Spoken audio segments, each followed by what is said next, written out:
अस्सलाम वालेकुम। आज एक इम्पोर्टेंट न्यूज़ के साथ आपकी खिदमत में हाजिर हूँ। ये न्यूज़ जो है वो उन दोस्तों के लिए है जिनकी फैमिलीज़ पाकिस्तान से आने वाली हैं नुलाउस्ता पे, और लीगलाइजेशन जो है उनकी करवाने के लिए बाकी हैं।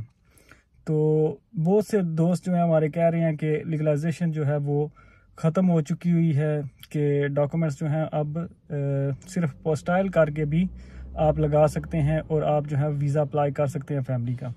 तो वो उनके लिए आज जो है वो एक अहम न्यूज़ है, एक अहम इंफॉर्मेशन जो कि करेक्ट इंफॉर्मेशन है, वो मैं शेयर करने जा रहा हूँ आपके साथ।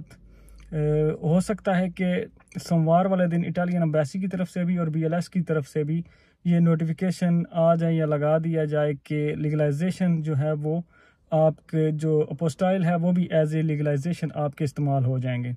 लेकिन उसमें कुछ कम्प्लिकेशंस हैं, वो मैं आज आपको बताऊंगा, जो कि पूरा सच है। वो क्या है वो आपको आज बताने जा रहे हैं।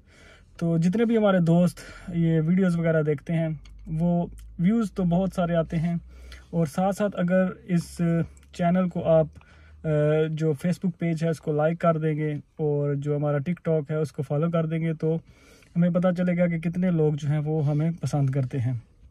तो हम वीडियो की तरफ चलते हैं कि अभी काफ़ी सारे दोस्तों ने लगाई हुई है वीडियो के जो लीगलाइजेशन है वो ख़त्म होने जा रही है, ख़त्म हो गई है, और जो BLS है उसको लिए अब आपको लीगलाइजेशन की अपॉइंटमेंट आपको अब नहीं चाहिए होगी। तो उस हवाले से मैंने सोचा कि पूरी जो है वो रिसर्च करके फिर इस पे वीडियो बनाई जाए। तो आज जो है वो मैं ये वीडियो बनाने जा रहा हूँ।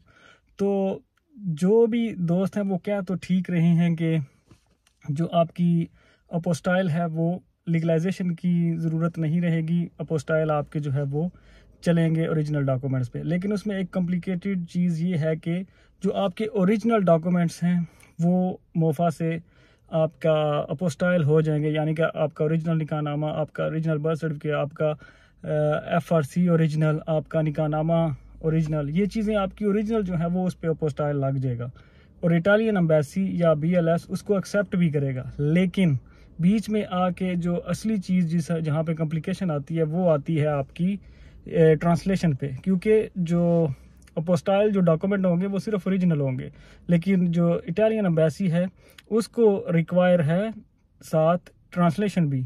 तो ट्रांसलेशन वाला जो सिलसिला है उसके लिए आपको स्टिल जो है वो लीगलाइजेशन की अपॉइंटमेंट भी लेनी पड़ेगी, और अटेस्टेशन जो है वो आपको उसकी जो ट्रांसलेशन है उसकी इटालियन एम्बेसी से ही करवानी पड़ेगी, तब जाके BLS जो है वो आपका वीज़ा के लिए एप्लीकेशन एक्सेप्ट करेगा।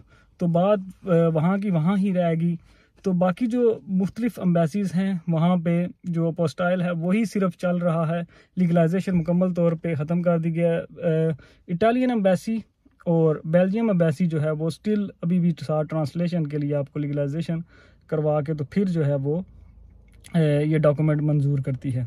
तो अभी कोशिश हम लोग आज से ये कोशिश करना शुरू हो जाएंगे, और सारे दोस्त जो हैं उनसे भी साथ इल्तमास है कि इस पे जो है वो इल्तिजा की जाए, रिक्वेस्ट की जाए, या जिस तरह भी है वो दरवाज़ा खटखटाया जाए इटालियन गवर्नमेंट का भी, एम्बेसी का भी, कि जहाँ पे इतना कुछ जो है वो हो गया है, तो इस जो ट्रांसलेशन है वो आपके मंजूर शुदा इदारे हैं उनकी ट्रांसलेशन भी साथ मंजूर की जाए, और अपोस्टाइल को अगर आप समझते हैं कि आपको कुछ फ़ीस लेनी है तो वो फ़ीस भी ले ली जाए साथ ही। और जो रहेगी बात, ये जो अपोस्टाइल है, जो ओरिजिनल डॉक्यूमेंट अपोस्टाइल होंगे, उससे आपको क्या फ़ायदा होगा? उससे आपका सिर्फ एक फ़ायदा ये होगा कि जहाँ पे आप 6,000 7,000 रुपया फ़ीस देते हैं फ़ी डॉक्यूमेंट की एम्बेसी में, अपोस्टाइल के बाद आपकी जो है वो फ़ीस सिर्फ 500 रुपया रह जाएगी। यानी कि ओरिजिनल डॉक्यूमेंट्स की फ़ीस जो आपकी होगी वो 500 रुपये ही दोबारा जब आप अपॉइंटमेंट लेंगे ट्रांसलेशन लीगलाइजेशन के लिए, आपके जो बीच में से ओरिजिनल डॉक्यूमेंट की फ़ीस है 7,000 रुपया या 6,500 रुपया, वो कम हो जाएगी क्योंकि आपने पहले ही पोस्टाइल करवा ली है। बाकी जो ट्रांसलेशन की फ़ीस है वो आपको स्टिल वहाँ पे ही देनी पड़ेगी। तो बस इसमें ये चेंजिंग आएगी कि जो लीगलाइजेशन जो ख़त्म अगर ख़त्म तो नहीं करने जा रहे, लेकिन वो इसको एक्सेप्टेंस भी करने जा रहे हैं, यानी कि जो आपकी अपोस्टाइल है उसको भी एक्सेप्टेंस करने जा रहे हैं। उसका फ़ायदा बस ये होगा कि आपकी फ़ीस की बचत हो जाएगी, बाकी जो लीगलाइजेशन ट्रांसलेशन की जो है वो आपको उसी तरह लेनी पड़ेगी और आपको जो है वो पैसे बीच में से लेस हो जाएंगे। तो इस पे कोशिश जारी है। उम्मीद करते हैं कि बाकी एम्बेसीज की तरह इटालियन एम्बेसी अब ट्रांसलेशन को भी वो मंजूर करना शुरू कर देगी अपोस्टाइल के साथ ही, क्योंकि उनके जो मुंतखब इदारे हैं उनसे ये करवाई जा रही है। और साथ जो है वो इसमें इससे एक तो प्रेशर कम होगा एम्बेसी पे भी, और दूसरा अपॉइंटमेंट का मसला भी ख़त्म होगा और लोगों को भी जो है वो सहूलत हो जाएगी। तो ये हमारी जो है वो इल्तिजा है अपनी इटालियन एम्बेसी और गवर्नमेंट से कि साथ इसको भी मंजूर किया जाए, ताकि जो है वो लीगलाइजेशन की अपॉइंटमेंट जो अभी भी स्टिल ट्रांसलेशन के लिए हमें चाहिए वो ख़त्म कर दी जाए। तो इस वीडियो को ज़्यादा से ज़्यादा शेयर करें ताकि दूसरे दोस्तों को भी बन जाए।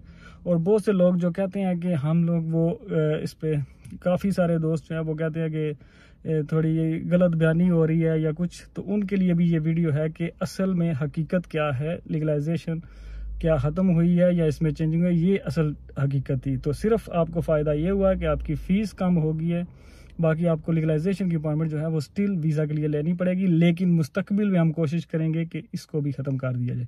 तो अंटिल नेक्स्ट वीडियो अपना बहुत सारा ख्याल रखिएगा। अल्लाह हाफिज़।